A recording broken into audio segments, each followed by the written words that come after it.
Welcome to Unjaded. Today I am here with Jen Vertanen. Jen is a coach and mentor. She is a 6'2" emotional manifesting generator. Say that 3 times fast. Today, Jen and I are going to be unpacking just some nuances in her own human design. She's a member of the Content by Design course, and we've been going over things like Mercury and Mars, your vocation, your Jupiter placement, some of the more nuanced pieces of human design. So we thought it would be fun to go over some of the things that Jen thinks she knows about her design and how she's showing up in her business, and then have me kind of add to it based on my knowledge of human design. So listen in and see what you think. Have your own human design chart handy. If you don't have it, you can go over to my website at vickiedickson.com and download it for free. Don't worry if you're walking or driving. I'll link that in the show notes for you, but it will be fun to have your own human design chart in front of you so that you can go through what we're talking about in this episode. Welcome to Unjaded. This is your straight talk, shoot from the hip, wrapped in a little bit of love, Human Design for Business podcast. We talk a lot here about clarifying your message so that you can bring in paying clients with ease. And ease is different from easy. Stick around to find out how we roll here. I'm your host, Vickie Dickson. I am a 2/4 emotional manifesting generator, light on the emotional, and I'm a quad right in human design. In real speak, I am an entrepreneur of 30 plus years. I've had every kind of business there is, and I always say that business is my love language. I can't wait to dive in with you here on the podcast. Okay, so welcome, Jen Vertanen. Jen is a member in my Content by Design course, and she has a business and a podcast and all of the things. Jen is an emotional manifesting generator, and we're going to be talking today about some of her design. So what's been happening in the Content by Design course is that I've been unloading a lot of information in the modules about different pieces of where your messaging is found in your design and where all kinds of things are found in your human design. And Jen messaged me and she's like, okay, I need to talk out this, like, I think it was Jupiter and Mars, and we're going to get around all kinds of things in this podcast episode.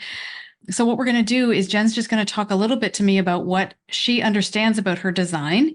And then I'm going to bring in some of my human design knowledge, and we're just going to have a good old fashioned conversation kind of around the coffee table, the kitchen table, about our human design. So I love it. Yeah, super fun. So where are we going to start? What do you want to start with? Oh my gosh. Well, I am a 6'2" manifesting generator, as you said. I am 54, and so I very much am in that third phase of my role model. Definitely feel the hermit, my line 2, etc. I know that I'm not remember the right word for it, but to respond. So I've really been watching for things to respond to instead of having to kind of come up with everything by myself, and that definitely feels easier. Where I most wanted to dive into or have the most questions around is really my profit gate. So as it relates to my business. And I'm just looking at my notes here. I'm of course not going to remember what the actual profit gates are, but I believe it's unconscious Jupiter, conscious, unconscious Mars. I could be making that up, but I have gathered, I've done my own research. I've looked at your website and other human design experts and kind of put together my understanding of it and everything. It feels like I could have written it, even if I didn't know about myself, even if I knew nothing about human design. So I'm really excited to see if how I'm thinking of it is, if I'm at least on the right path. Okay, that's really cool. I love when it lands so much in your body when you read about yourself and your human design. Yeah. Yeah. I was like, yep. Very cool. Very cool. So let's start with your unconscious Mars. Okay. I have to find what that. Oh, I mean, you have my chart. I'm just looking through my Evernote here. I have a long list of notes here. Yeah. So I see your unconscious Mars as gate 36. Is that what you're seeing? Yeah. So tell me what you think about when you think about gate 36 in human design. Well, what I have it as what I'm here to do, my vocation, and how my genius comes from my wounds. And I'm here to tell you, definitely have a lot of wounds from childhood that I have worked so hard to heal and what have you. The way I interpret this is really around, is helping women come through the ashes, that Venus rising from the ashes, kind of to the other side, feeling stronger and with a very, very deep compassion for themselves, the journey they've been on. my story was that I was so judgmental towards myself. I tried to heal through self-hatred. And it wasn't until I approached it a different way, which was not hatred and judgment, that I actually started making progress on that. And I always think of my story as rising from the ashes. I was literally cut off at the knees with something that happened in 2015. And that caused me to kind of rebuild myself from the inside out. And was that a deep emotional experience that cut you off at the knees? It was. Yeah. And let me know. I mean, I'm open to sharing it. I don't know if it's relevant. It's entirely up to you, but it's just that gate 36 is all about profound emotion that changes something in your life or that changes you. And with that being your core wound, that's what we teach in the Content by Design course, that's your core wound, and also becomes your vocation or it's basic in my view, in my experience, it's how you do what it is that you do. You've got this deep, for you with the gate 36, it's this deep emotional pressure to change something in your life. And that and then as you're speaking, I'm hearing your 6-line role model come out as well to play. Yeah, no, I definitely feel that. It was actually 2 events that happened almost back to back that, again, just kind of cut me off at the knees, had me question my decision-making abilities, which I'd always held in strong regard, my confidence in myself, my trust in myself. It completely flattened me. And like I said, in that moment, after those 2 things, I had a choice, or I saw 2 choices: either continue the same and turn into this really awful, bitter, old, resentful woman, or I could start doing the work. And it was kind of that wherever you go, there you are, right? There's a lot that happened in my past that led me to that. But in that moment, I was like, okay, it's time to pick yourself up, dust yourself off, and you're the only one who can do this for you. Yeah. And your unconscious sun, to me, has a lot of that messaging as well. It's gate 60 and the unconscious sun. So top gate on the left of your chart, if you're listening in, that's what we want to look at. And Jen's is gate 60. We will have her clean chart without birth information in the show notes for you. But it's a gate of limitation, and it's a real pressure to change something or to make something happen. And it's also like overcoming your own limitations that you've set for yourself and being really creative about how you're going to overcome the obstacles in your life. With it being in the unconscious sun placement, it comes with a lot of conditioning, because that's where you're meant to bring light to the darkness. And so, of course, that's going to be a big conditioner in your life, right? Yeah, I definitely feel it. I always talk about pre-2015 Jen and post-2015 Jen. Yeah. I'm a completely different person, except that nothing external really changed. It was all internal. But I am so full of love and respect and kindness and compassion and just all these things for myself. And the difference in my life is that anything feels possible now. Whereas before, I only ever saw the darkness, the no hope, etc. It even changed how I dress. Really? Yeah. And, I had a photo shoot for my business. The last time it was done was in 2015. And I had a reshoot in February of this year. And when I look at the 2 photos, I can see the transformation. I did not think it was physically noticeable. Now that I'm on the other side of healing from all that, I'm like, wow. That's so fun. Not only was I so unhappy on the inside, you can see it. Yeah. At least I can. Yeah. And I thought I had myself food. And if I know that you probably see Jen on the cover of the podcast episode, but I'm looking at her now and she's in a yellow shirt and she has partly pink hair and pink glasses, and you've got painted nails, and you always show up in this. Your website is super fun too, like all the colors and everything in your photos. So I can't imagine the energy of your photos being different, but I love that you see it. Yeah. And I think that's part of that 6-line as well. I mean, so if you are listening in and you're a 6-line profile, the most uncomfortable time of your life is going to be from when you're 30 to when you're 50. And every single 6-line profile that I've worked with has said, oh my God, like I am so uncomfortable right now. Or like you're saying, I remember how uncomfortable it was. I had all of these lessons to integrate. And it's like in your first 30 years, you go through so much and you're having all the fun and having all the experiences and maybe having some pain and making all of the mistakes in air quotes and all of that stuff as a third line for your first phase of life. And then you have this 20-year period where you have to learn, you don't have to, your opportunity is to learn the lessons and to really integrate it into your life. And it sounds like you passed it with flying colors. So then your next 50 years or so, you're really comfortable with yourself again.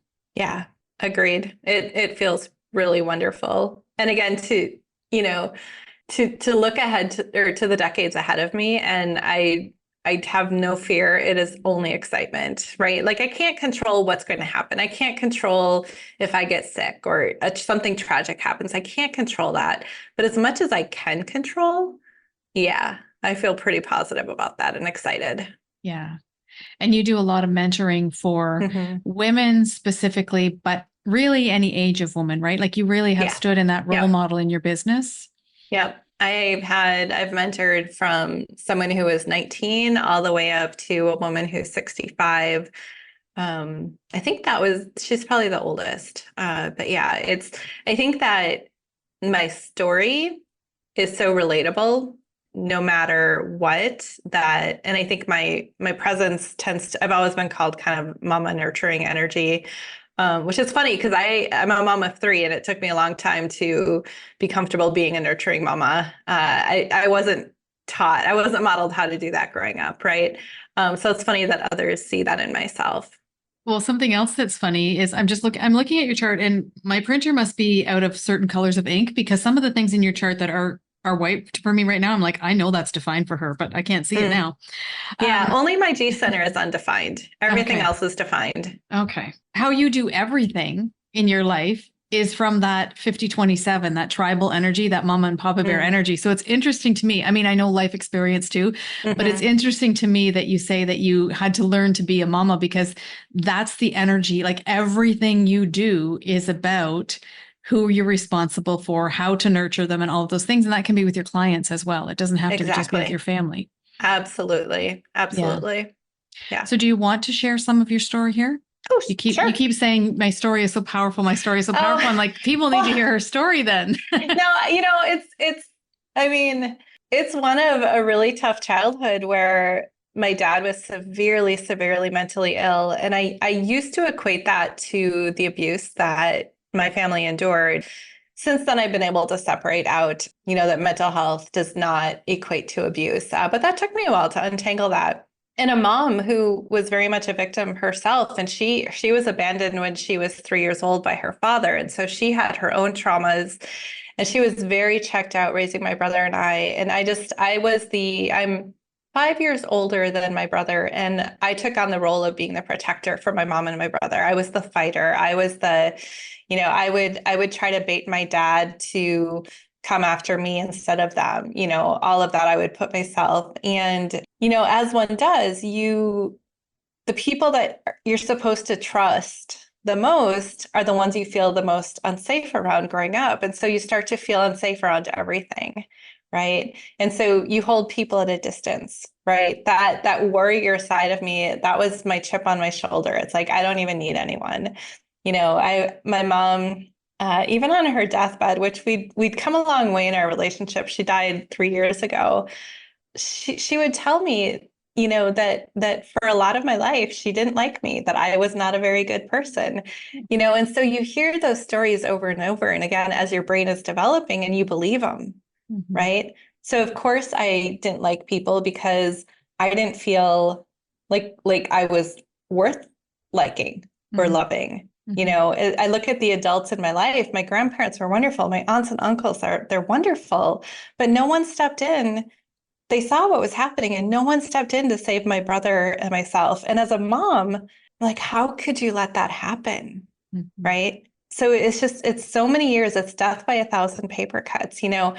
I wouldn't call it big T traumas, but it was so many little T traumas and so many things that, my mom who had been abandoned, I was supposed to be everything that she wasn't. I was supposed to be, accomplish everything she didn't. And when I wasn't able to live up to her expectations, it was, I was always a disappointment.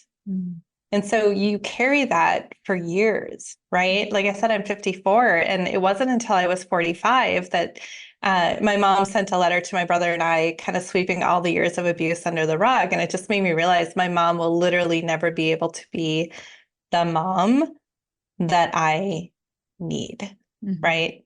And so how do I find that elsewhere? Because I was always looking for women to take me under their wings, nurture me, give me that love. Yeah. And that's something that came up on our calls as well so there are, I think, 3 or 4 6-line profiles in Content by Design.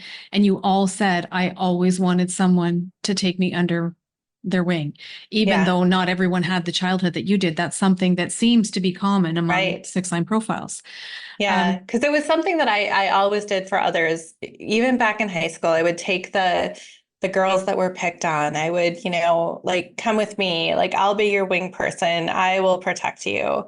And no one did it for me. Yeah. But I also didn't know how to let them for a long time. It creates a hypervigilance, right? Like our stories are somewhat similar, and you become this hypervigilant person. And in our designs, we have some similar things as well. So first, thank you for sharing your story. Oh, yeah. But I like this gate 18 that's hanging for you. That's a theme in your design. I'm looking at that, and that creates this ability to be able to see things that need to be corrected. And it's things that need to be corrected in order for people to experience more joy. But when you partner that with the traumas that you went through as a child, you begin to look at the world through a lens of everything that's wrong and that needs to be corrected. And you do that to yourself as well. Like you talked about having self-judgment, and it's just so prevalent with that energy in your design as well. And then the undefined G center, that's your center for lovability. So with that undefined, like you're going to go to questioning your lovability and worth every time you can, So you've got all this hypervigilance, and then you've got this feeling of being unlovable and feeling of being unworthy that's naturally in your design. And this way that you look at the world by seeing things that need to be corrected, which of course you turn on yourself. So it's like all of the pieces just keep layering on each other. And this is the experience that you came here to have. Yeah. Which I know right? Very grateful for it, even if it hasn't always been the easiest. And the fighter thing, I kind of smiled when I heard you saying that, because as I'm looking at your design, I'm like, oh yeah, because you have that warrior energy in your design as well. And it can be sometimes not understanding what's worth fighting for and what, so you're nodding your head. So that has come up a time or two. Well, I think that, I used to fight tooth and nail with family on politics, and like my social justice meter is off the charts, and I would just get so angry. And I think that entering into my 50s, I'm just like, I'm not here to change people. I can only show up myself and model what I, who I am, etc. I'm not going to change people. And so picking and choosing my battles. It's funny, my oldest one, we always say he has so many hills he'll die on. And I do think he gets that from me. But like I said, I'm in that third phase. I've definitely let that go. But I will fight tooth and nail for certain things. Yeah. When the cause is worthy, and also like you have a way that you need to stand on principle that, especially for the people that you love. Yeah. You're going to die fighting for them. Yeah. And I think that, as a coach, I have so much belief in people, and that's what I choose to spend my energy on, is helping them see that belief in themselves, right? Now, that doesn't mean that I can control it. I can make them, like, none of that, right? We're both responsible for showing up in that relationship, but I'm going to try my damnedest to make you believe and see what I see. Yeah. Right. Yeah. And you're going to break down people's defenses very, very easily. Yeah. Yeah. That gate 27 too is where accountability lives in the chart. So you would make a great person to be able to hold people, and you've got tribal energy there too, right? Well, I've been a project manager since my early 20s. So that's just what I do naturally is, and I like to joke, I'm the project manager that you actually like to work with, because let's be honest, we don't just check off boxes, right? It's not, did you do it? Did you do it? It's understanding the people's motivation, what helps them feel like they're doing their best job, etc. And then just being really real with, especially with upper level executives on like what is reasonable and fair, right? We can't, people can only give so much before they break, right? Mhm. And so what is fair? So in your unconscious Mars as well, we see that so the line of your unconscious Mars is a 3, which is different than profile lines, kind of, sort of, but you're built for business. So I love, like, when I'm looking at this, I'm like, well, yeah, of course, project management, yes, but your own business, coaching, all of the things, like, you're just built for any kind of business you want to do. You could spin gold in any kind of business. And I think you've always done that in your business because you've had your own business for a long time. Yeah. Alongside this. Probably over a decade. Yeah. Yeah. And it changes and evolves, and it does. Yep. Yeah. As I change and evolve and what piques my interest. But there's I love always coming back to this foundational work because the threads are always the same. That deep belief in people, getting people into action, right? It's learning through action, getting comfortable with action, getting stuff done, well, which is action. But, like the threads are always there. They're always the same, no matter how I'm trying to do my wording. Yeah. And if someone's working with you who is in human design, we would call it non-sacral. If they're working with you, they're tapping into all of that energy that you have to be able to get the stuff done that they need to get done, which can be really magical about having a generator style coach. Good to know. Yeah. And I love that you have that gate 27 energy as well, because I find that with that gate 27 energy, we don't burn people out as much as sometimes other manifesting generators can, because it's like you just have this gift for holding them, even though you're pushing them. Yeah, exactly. Which is important. Yeah. And again, it took me, I was coaching in my 40s, but it always felt like I was pushing, right? And now I'm just like, I've chilled. I'm more mellow, and it's like, no, like I can hold all of this for you. And, I'll push, I'll pull, I'll nudge, I'll be the shoulder, like whatever you need, I'm going to mirror what you need. Yeah. Beautiful way for your 6th line to show up. Thank you. Yeah. I love it. Okay. So Jupiter, what have you got for Jupiter? So conscious Jupiter is 50.6, my source of blessings and abundance and how I thrive in my own life. Just getting down to my other notes here. So I said it's when I help others live in alignment, which is such coach speak. I don't love coach speak, but live in alignment with their own values and turn difficult experiences into transformation. I love that. Yeah, it's definitely, so that gate 50 is definitely a lot about principles and responsibilities.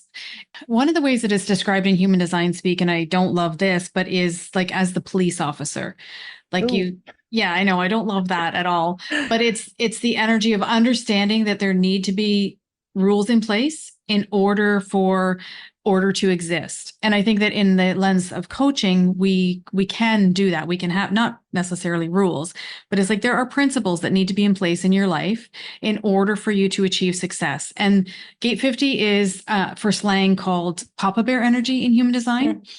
So it's like you're going to be the Papa Bear, you're going to be fierce, and you're going to be the Mama Bear, because you have both you have the 50-27, the whole channel.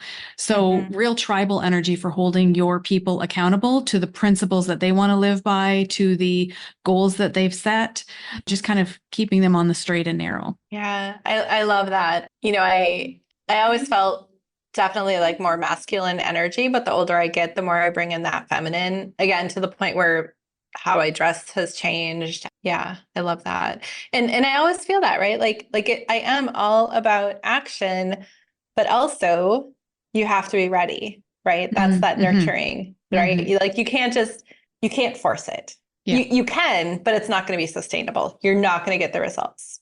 Yeah. And you have gate 2 as a theme in your design as well. And gate 2 is the most yin energy, the most feminine energy in the human design body graph. So it's interesting to me for you to say, I identified way more with the masculine energy. And I think a lot of that is conditioning as well, right? And your experience. I think that was that having to put the iron wall up and like, nope, no one's getting through. You can't hurt me. Yeah. It was necessary. Right. Yeah. Right.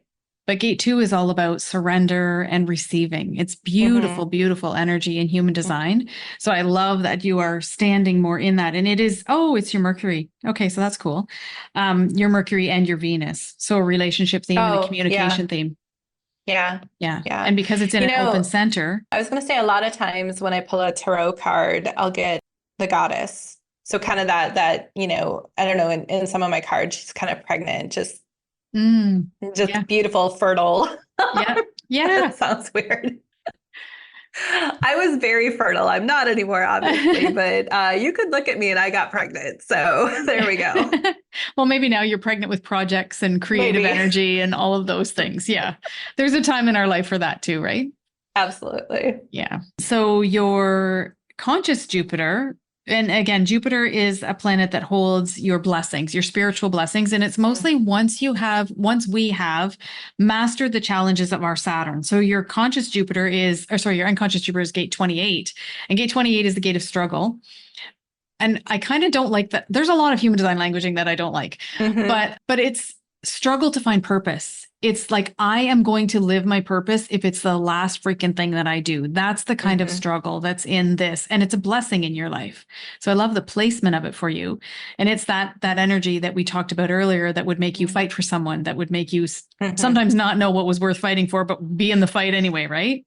Right. Yeah, I love that. One of my notes there is just a deep joy in overcoming obstacles. I can find meaning and purpose in life, persevere through life's challenges, emerge stronger, wiser, resilient, and courageous, able to face adversity head on and use their experience as opportunities for growth and self-discovery, which is absolutely, again, I could have written each and every one of these for myself without any knowledge of or research.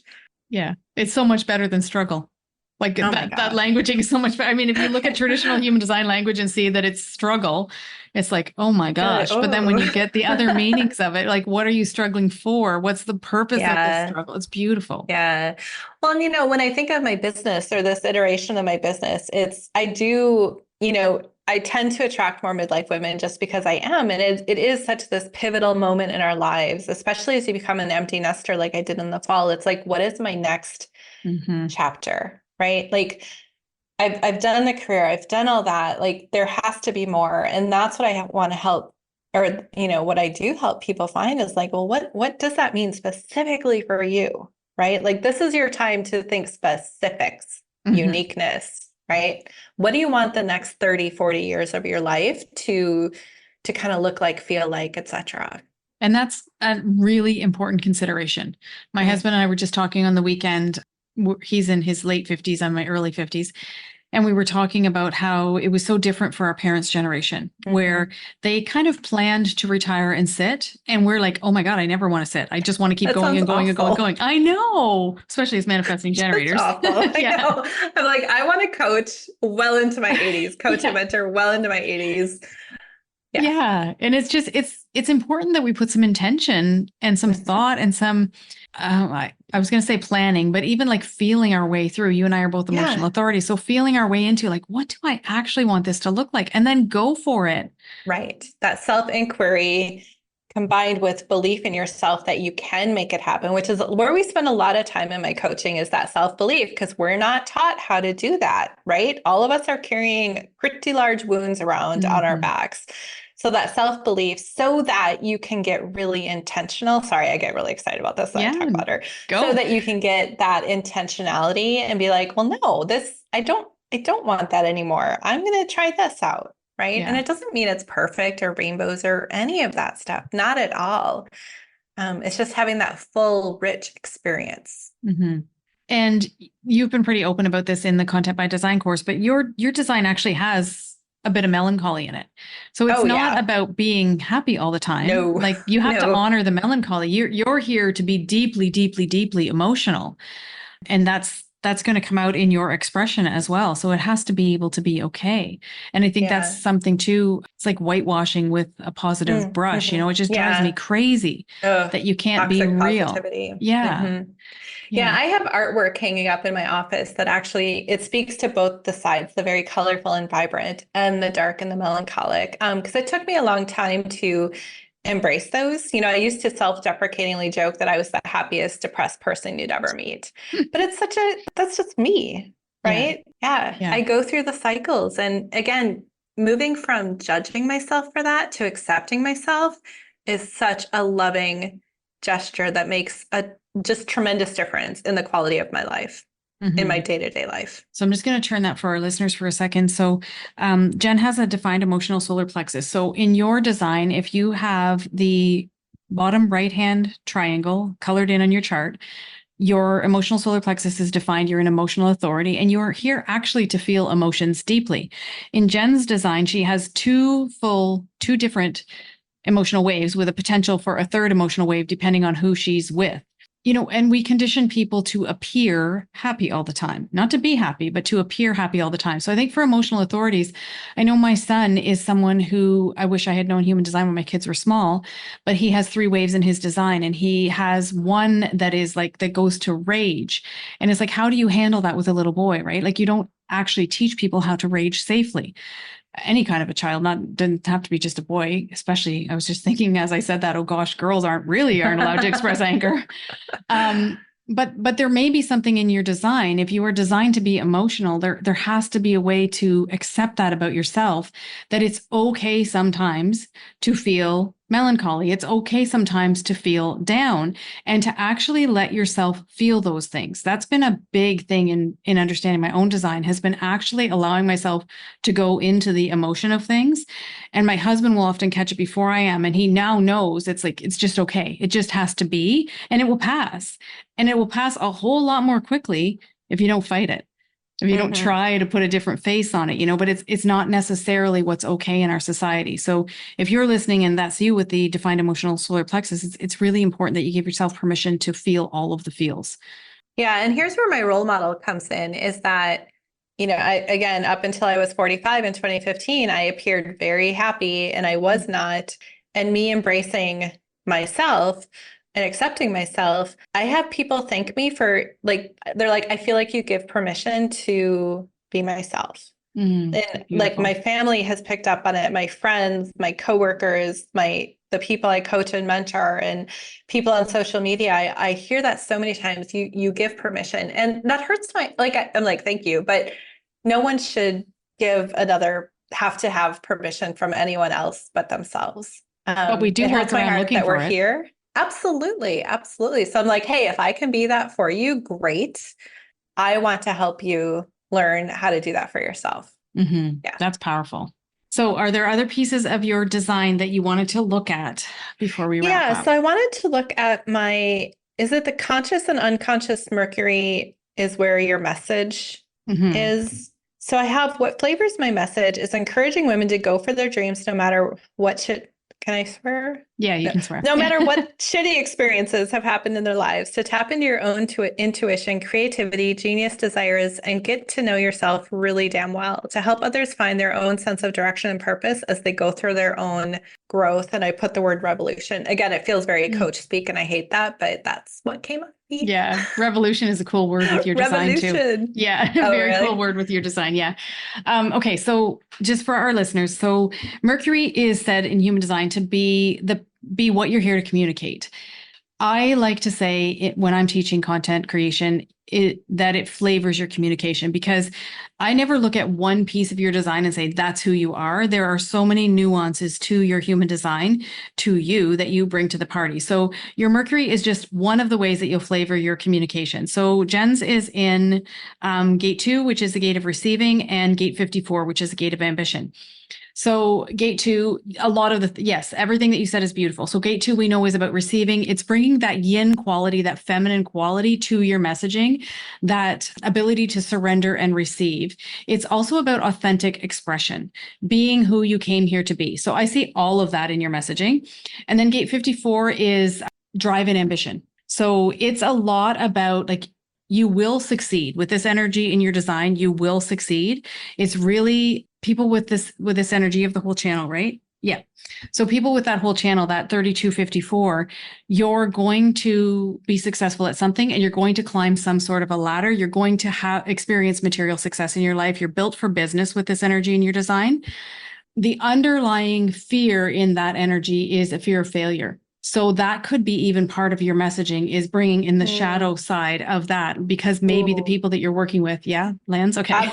Yeah, no, I love that. I love that. Absolutely. Yeah. Because I think that's what stopped them. so many things have stopped them through the years, right? Yeah. So many things.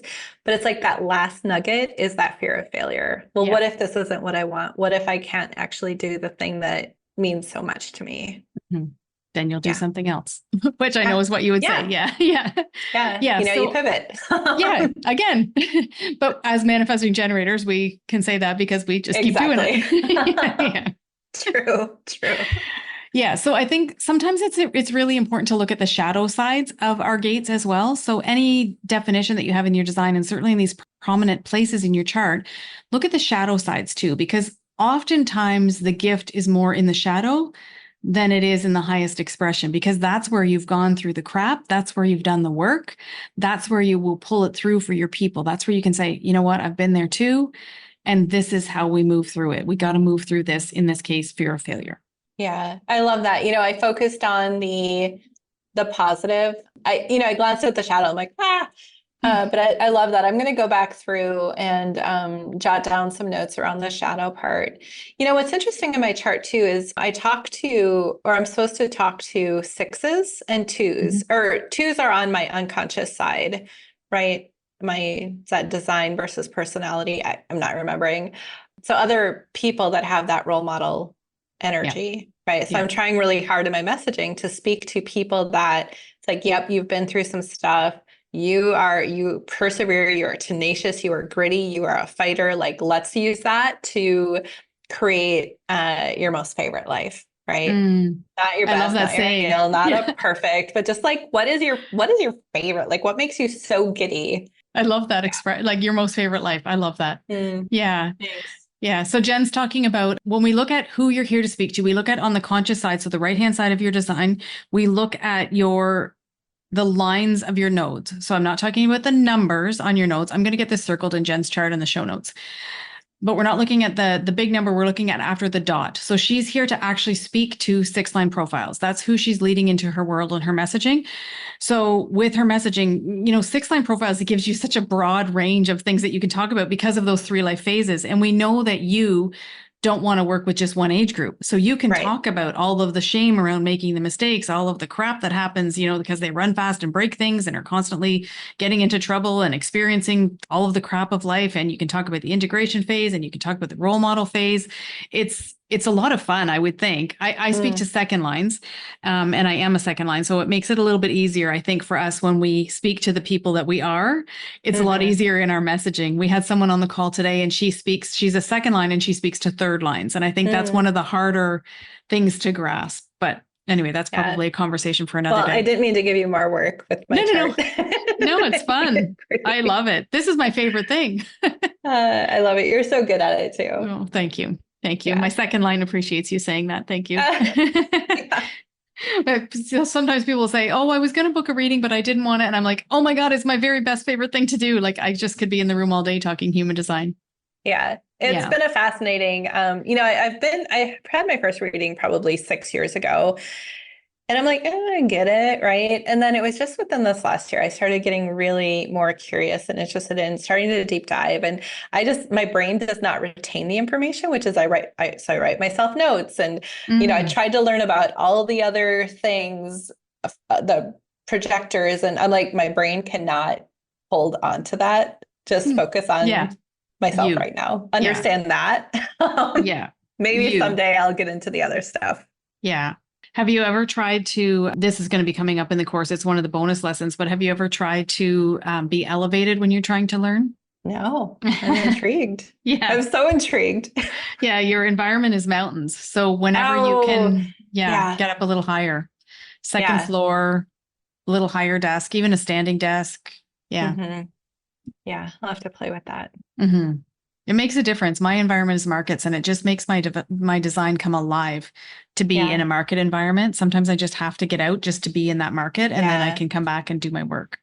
Well, and even with that, I only learned about the mountain thing about myself maybe a couple of months ago, but going back to my 20s and when my husband and I first met, he had spent time out west in the mountains. And I was like, that is where I need to be. I feel at home in the mountains. Like I had no idea that was in my design. But when I read that, I was like, well, no wonder, right? That is literally where I feel the most at home is when I'm surrounded. And I know it doesn't have to be literal mountains, but for me, it is very symbolic of me feeling the most at home. Yeah.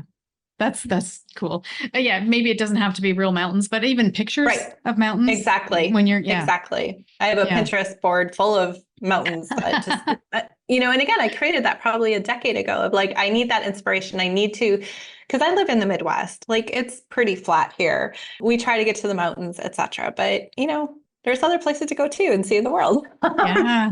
Yeah. But there's something instantly relaxing to me when I'm around that mountains. It's amazing how when we meet our design and when we meet pieces of our design, it's really like, oh my God, I already knew that. Mm-hmm. So many times.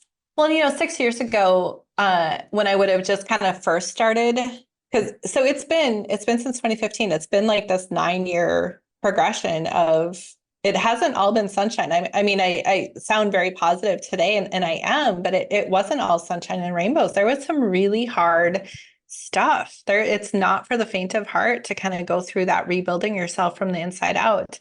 But even 6 years ago, reading my design, I would have only focused on the negative, right? Mm-hmm. The shadows, the negative, the not picking out the gifts in there. And so it's been really fun this last year to kind of go through it again and be like, wow. Wow. Yeah, that's so important. I'm glad you said that. We actually talked about that on the call today. I know that you weren't able to be there. Yeah, I wasn't able to come. Yeah, I was like, okay, we got to stop looking at the shadow sides. Like, this is your gifts. This is who you came here to be. So let's step it up a notch. How do you now, become that person? And that, that's a big part of my coaching, is that identity work. It's like, regardless of who you've been, and you've been a wonderful person, like you are awesome to be able to get to do what you've done, get where you've been, etc. Who do you want to be? Right? Who do you want to be going forward? Like, and that can change day to day. Like, personality is not fixed. Yeah. 100%.